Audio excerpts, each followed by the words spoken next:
എന്താണോ ഞെട്ടുന്നത്? ഞെട്ടിക്കുന്ന വാർത്തയാണ് ആശാനെ. അടുത്ത ബെല്ലോട് കൂടി നാടകം ആരംഭിക്കുകയായി.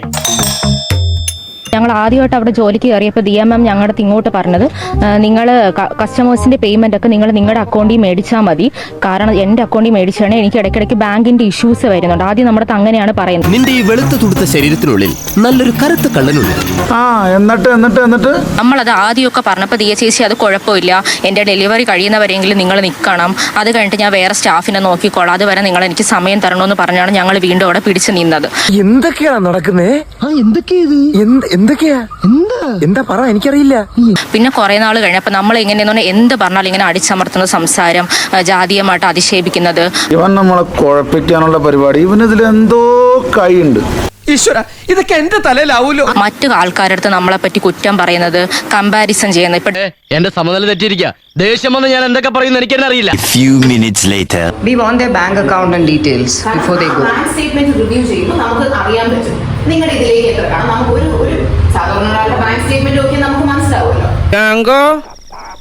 നീ അറിഞ്ഞ ഞാൻ പെട്ടു. ഇതിൽ ഇയാൾക്ക് കൈയുണ്ട്. കൈ മാത്രമല്ല, രണ്ട് കാലും തലയും കൂടെ. അതിൽ നിന്ന് നമുക്ക് മനസ്സിലാക്കണം നിങ്ങൾ ഇതിൽ നിന്ന് എത്ര കാശ് ഉണ്ടാക്കി എന്നുള്ളത്. കാരണം നിങ്ങൾ 5 ലക്ഷം എന്ന് പറഞ്ഞാൽ വിശ്വസിക്കാൻ കൊള്ളാത്ത നിങ്ങളെ നമ്മളെങ്ങനെ വിശ്വസിക്കാം? പിടിച്ച നായപ്പ പുതിയ കഥ ഇറക്കാപ്പാ. എനിക്കിപ്പോ ബോധം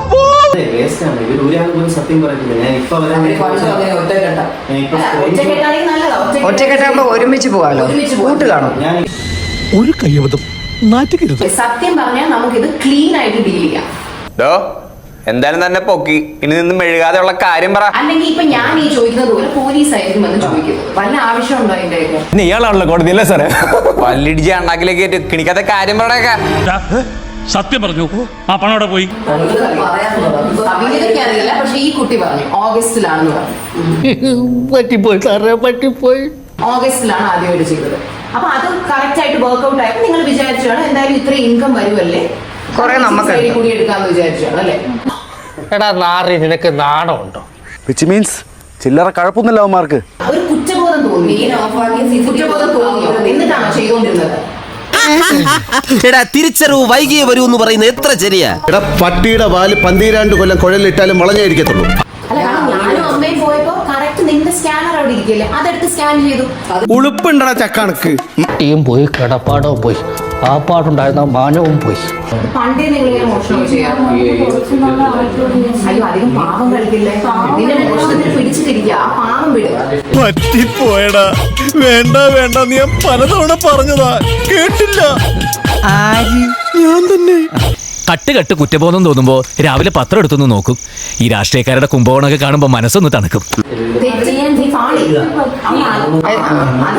അങ്ങനെയല്ലല്ലോ നേരത്തെ പറഞ്ഞത്. 5,000, 10,000, 50,000 അല്ല മുടക്കിയത്. ഒരു 25 ലക്ഷത്തിന്റെ തിരിമറി കൂടുതൽ നടത്തിയിട്ടിരിക്കുകയാണ് ഈ 3 കള്ളികൾ. ഇവരോട് ഞാനൊരു 100 വട്ടം പറഞ്ഞതാ, വേണ്ട നിന്നോട് 100 വട്ടം ഒന്നും പറഞ്ഞു സാറ്. 1 വട്ടം പറഞ്ഞോളൂ. 2ാമത്തെ പ്രാവശ്യം പുള്ളി സമ്മതിച്ച്. I am very clear about it. This is wrong. കാര്യം പറയൂ, എന്താണ് ചെയ്യുന്നത്? സ്കാനർ വേറെ നിങ്ങളുടെ സ്കാനർ, നിങ്ങളുടെ കോഡ് നിങ്ങൾ സ്കാനറായിട്ട് പ്രിന്റ് ചെയ്ത് കടയിൽ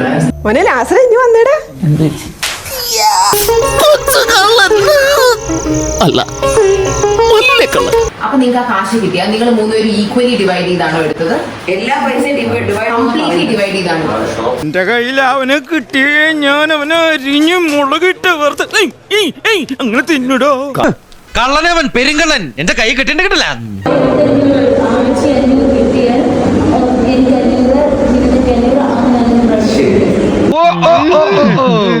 പുള്ളിക്കൊരു അബദ്ധം പറ്റിപ്പോയതാ കുഞ്ഞപ്പ മാമ.